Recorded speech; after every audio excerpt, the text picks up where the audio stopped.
ஒருவர் ஜாதகத்தில் எப்படி கிரகங்கள் அமைந்திருந்தால் அவர்கள் கோயில் திருப்பணி செய்வார்கள், அல்லது கோயிலுக்கு குடமுழுக்கு அல்லது திருப்பணிகள் செய்வதற்கு முக்கியஸ்தராக இருப்பார்கள்.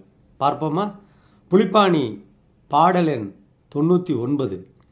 சூடப்பா இன்னும் ஒரு செப்பக்கேளு, சுகமுள்ள நாளோனை கருமம் கூடில், கூடப்பா கோவில் திருப்பணிகள் செய்வான், கொற்றவனை வாகனமும் செம்பொன்னும் கிட்டும், வீடப்பா வெள்ளிக்கு அம்மன் துர்கா, விதமான புந்திக்கு ஐயன் மாவோன், பாடப்பா பௌமனுக்கு சுப்பிரமணியன், பரமனென்றே சிவனுக்கு பொன்னன் கூரே அப்படிங்கிறது பாடல்.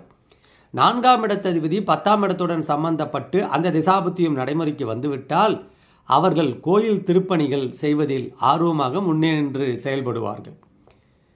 லக்னாதிபதி சுக்கிரனாக இருந்தால் துர்க்கையம்மனுக்கும், புதனாகில் ஐயனார்களுக்கும் திருமாலுக்கும், செவ்வாயாக இருந்தால் முருகப்பெருமானுக்கும், குருவாக இருந்தால் பரமசிவன் கோயிலுக்கும் தங்களுடைய முழு சுத்த இருதயத்துடன் அர்ப்பணிப்பு பணிகளை செய்து அந்த விழா இனிதே நடந்து முடிந்து பல கோயில்களை தங்களுடைய வாழ்நாள்களில் செழுமையடைய சிறப்புற தங்களுடைய வாழ்வை அர்ப்பணிப்பார்கள்.